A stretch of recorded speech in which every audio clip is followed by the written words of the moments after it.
Welcome in or welcome back. Today we're going to be doing a reading about Earth's collective consciousness and on the topic of fears. So, I was guided to pull from the Oracle of the Shapeshifters deck as well as the Tree of Death, and we will go from there once we uncover what these cards are. So, first off, we got Snow White and her animal friends. You inspire trust and confidence. And then we got, these are all in reverse, but we're going to flip them. The Tree of Death is already like talking about shadow aspects of ourselves. We don't really need to put them in the reverse, but the reversal is just showing that in this situation, it's just showing that like it really needs to be worked on. So we got the Nine of Water, addiction to wholeness. So you want to transmute the addiction into wholeness, dependency into integrated fulfillment. Then we have, oh God, how do I say that? Gammakoth. I don't know. Devours to Chesed. Shadow, greed, consumption, emotional vampirism, transformation, replace, taking with generosity and flow, light, mercy, expansion, and benevolence. And then we have the Ace of Air, doubt to awareness, confusion to inner truth. Okay, so we want to let go of addictions, dependency, and greed, overconsumption, emotional vampirism, and that will help us leave this state of doubt into awareness and leave the state of confusion into inner truth. So we're going to read from the book for Snow White and her animal friends. You have become the protector, and you are a caretaker with a covenant for the vulnerable ones. You will now make choices that will inspire others to interact with smaller animals, children, and vulnerable ones in gentle, caring ways. You have shown yourself to be trustworthy, and so the magical creatures, the shapeshifters, and their friends now come to you. Rabbits are sacred to many witches, and the connection dates back to ancient times when the hare was associated with two great goddesses, Ostera and Andraste. If you want to know how to spell that. Okay. Like these female deities, you are a protector. You have valor, courage, and fierce power, and you are one who will protect your people and other creatures. Because these gentle ones trust you and have found safe haven with you, the hare shows it is time for fertility, new growth, procreation, and haste. Fleet and wild, hares are able to escape from harm by burrowing deep into the body of the mother goddess herself. The deer shows that you are on your way to enlightenment through gentle acts, and this purity of intent will have a ripple effect on the world around you. Snow White and her animal friends speak. You are loved and trusted. Even the small ones of the forest gather with you after times of great unrest. When they feel they cannot find another trustworthy human to be with, you have the energy of the gentle ones, and thus the small ones, the vulnerable ones, like us, come to you, not to take, but to show you how trusted you are. It is not a burden, it is a great honor. Rarely do we show ourselves, but to you we come and lay our heads in your lap. There is such an air about you. You are a safe, good person. Okay, so maybe that's what this is saying. There, with the dependency, you have this loving heart, and people are potentially greedy with your energy, and they're taking advantage of you. and they're addicted to your energy because you have so much love to give. So we need to just be aware of what our power is and make sure we put up those boundaries. So the divination for this is, it is time for you to step up and protect others who are smaller and more fragile than you. This may be a reversal in roles for you, but the deer and the hare and the quiet, soft ones have chosen you because they trust that you can do this job. You may feel an unlikely hero and you may experience a completely unforeseen victory, but you can do it. You must take great steps now to live up to this honor and trust. It will be simple for you while you remain in the forest, but when you venture out into the woods once again, will you make choices that support your animal friends? Make a commitment to protect animals by supporting wildlife, choosing cruelty-free products, and raising awareness of animal rights within your school and family. Something you wished for will be given up for now so you can do something for the good of others. But your energy will change as a result, and that will bring you to your deepest dreams and desires, purified and at the perfect time. Something you wish for will be given up for now so you can do something for the good of others. Okay. So maybe you're addicted to somebody else and they're not good for you. And Spirit's asking you to step into this role of helping out the less fortunate because you do have a heart that can be trusted, where somebody else sees nothing, you see something. Essentially. And I felt drawn to my Alchemy of Hearts deck, and it appears you have true love coming in for you.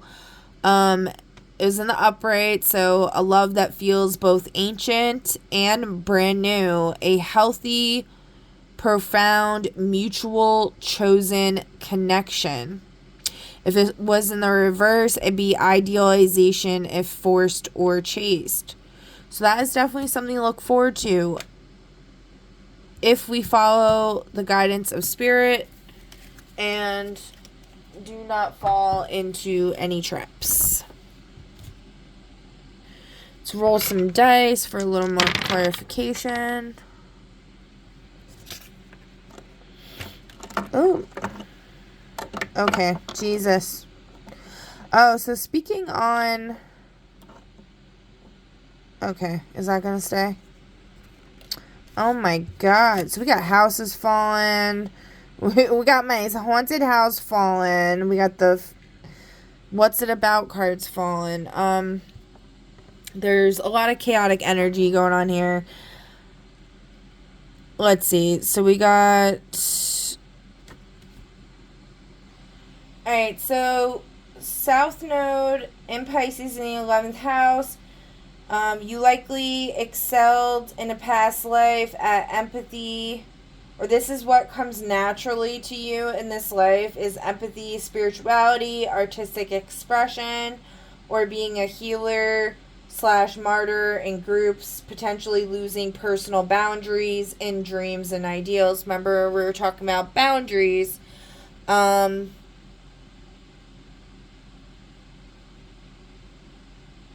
So, 11th house themes. This comfort zone involves groups, friendships, hopes, dreams, social causes, and a desire to serve the collective. You may have felt overly responsible for group harmony, sacrificed your own needs for the greater good, or felt lost in utopian ideals, becoming easily disillusioned or a victim of group dynamics. So, your North Node would be Virgo in the 5th house, and that focuses on practicality, service through skills, detailed work, health, and self-improvement. And the idea of animals is coming up a lot, and Virgo, the 6th house, deals with pets. So I definitely think that there is a calling here towards animals, for sure. In a past life, or even in your earlier years of this life, you may have been dealing with a lot of toxic people, and this is saying Spirit is trying to tell you that, like, the animals will help heal you if you help heal them. Okay.